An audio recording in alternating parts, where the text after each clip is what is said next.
Hello everyone. This video shows users how to access COVE Editions and make use of its content and tools. There's a second video about COVE Studio, which is where you go to annotate texts, but this video is going to concentrate on Editions, which is COVE's open access publishing and flipped classroom publication space.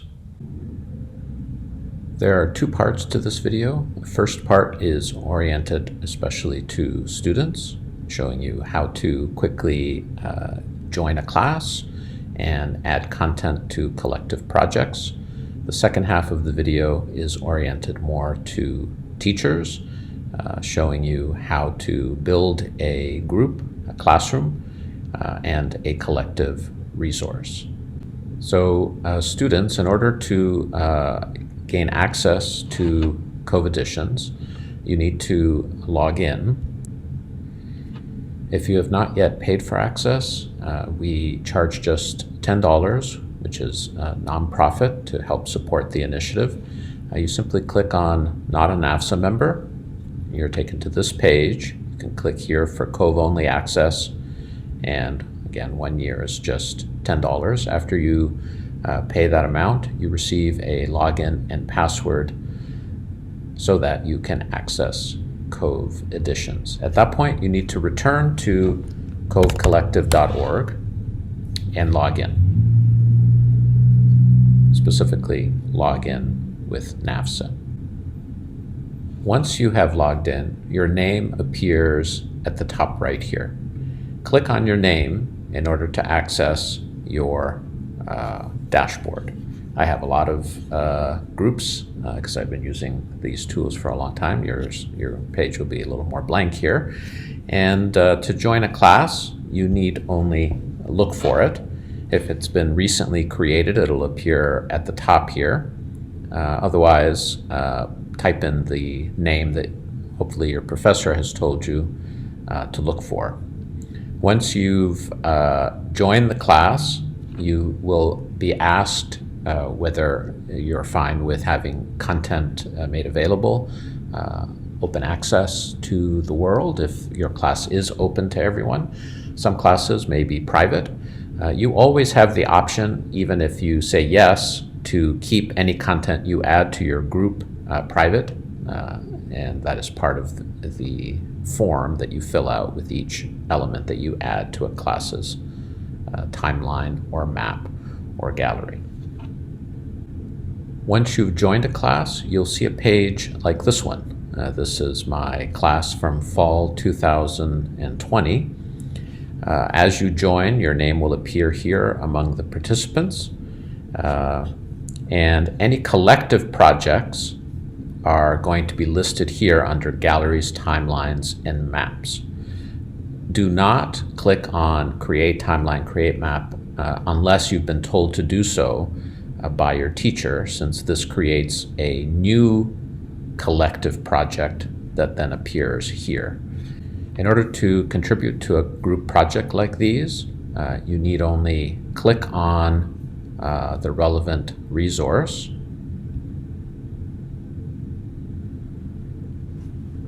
That takes you to the group timeline. In order to add to your group's timeline, you click on Add Items. In this case, to this chronology. You fill in all of the fields here, including in this case the date range. You can add an image, which is a good idea. And you can also associate your timeline element with a map element, which I'll show you in a second.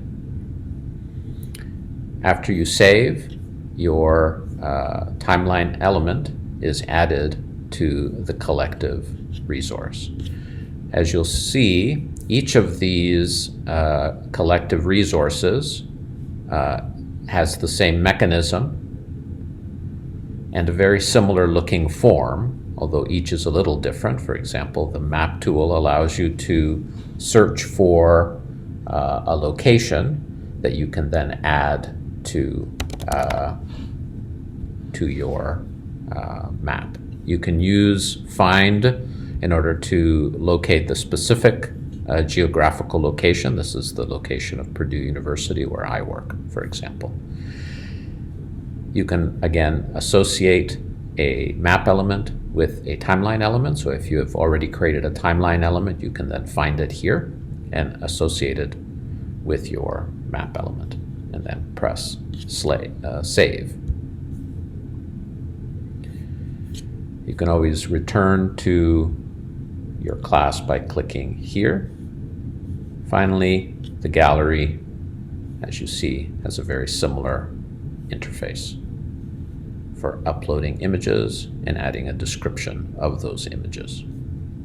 You can quickly see your work by clicking on your name and your activity.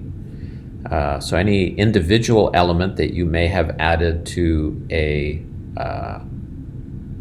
gallery, a map, or a timeline has its own unique URL, web page address that you can link to directly.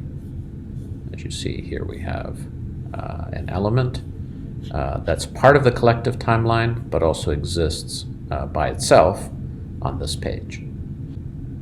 That's about all you need to know as a student in order to get going on joining a class and contributing to a collective resource, be it a map, timeline, or a gallery. I'm now going to address teachers to show them how to build a group and develop a timeline map or gallery. If you're a teacher developing a class, the first step is to create a class page like this one. To do that, log in, after which you'll see your name appear here on the top right. And what you need to do is create a group. The first time you do this, you need to wait for us to upgrade your permissions, since this is a feature that we make available only to teachers. Once you've been given permission, you simply click on Create Group. You can add as much information as you want here, including inserting images and media, links, and so on. I'm just going to write test for this. You can choose whether your group is public or private.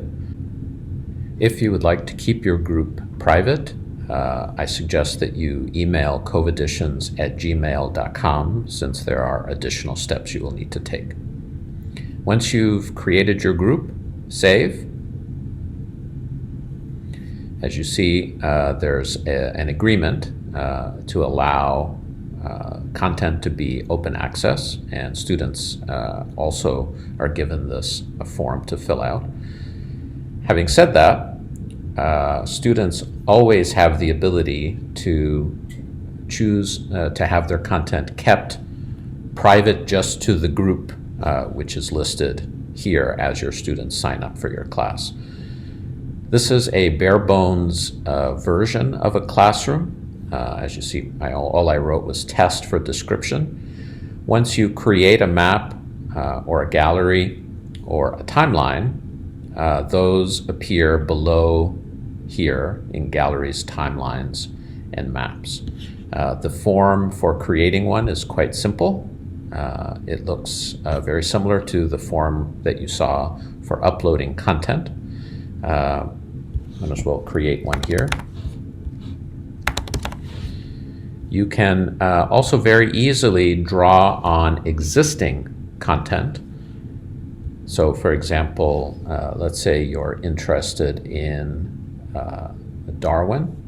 You can quickly search here for Darwin elements. As you can see, we clearly designate which elements are vetted. A lot of this content comes from Britain Representation in 19th Century History, which is a peer-reviewed publication. So if I search for Darwin, I see a number of elements here that are vetted, all coming from Branch, and also some that are not vetted, since this also shows you content that others have uploaded. I'm going to just choose the vetted content and click Submit.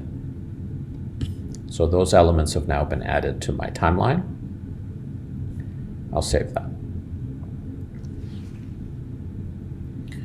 As you see, within a minute, we were able to create a snazzy timeline with links to authoritative articles, in this case about Darwin's voyage on the Beagle.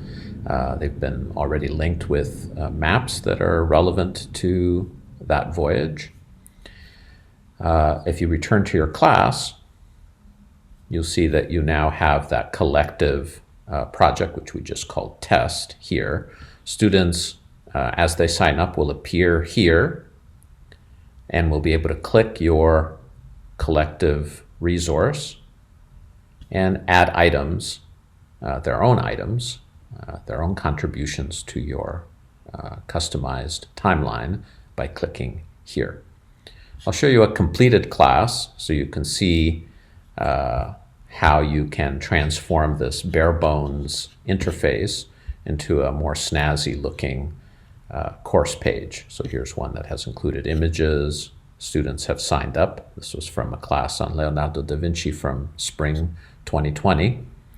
And these are completed resources by my students who did research on Leonardo da Vinci using these resources in preparation for their final research project.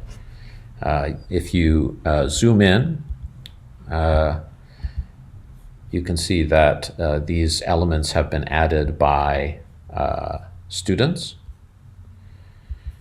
And you can also see that England is a little bit different.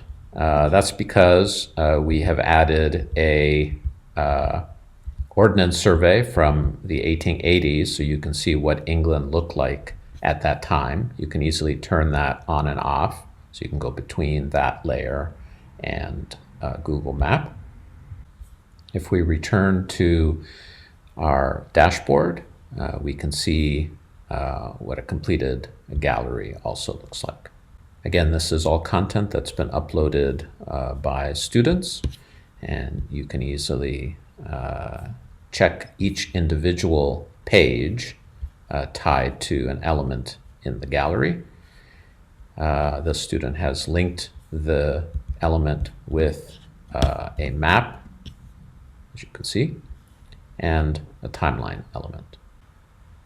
The tools are quite easy to use. Indeed, the hardest part really is just getting all of your students to sign in and join your class. Once they're in, the individual tools are quite easy to use. If you ever have questions, do not hesitate to email coveeditions@gmail.com. That email is monitored by all 6 administrative directors of COVE, as well as myself, and we try to respond as quickly as we can. And remember that at COVE Editions, you have a number of how-to guides. There's a frequently asked questions page. And we have also made available articles about teaching with COVE. For example, Catherine Golden here talks about her lovely use of the gallery for exhibits about Victorian animals or the Bronte sisters. We've also made available teacher resources here, past syllabi from classes that have used the tools. For example, here's my Leonardo da Vinci course, as well as guides created by past teachers, for example, Catherine Golden's guides for her class.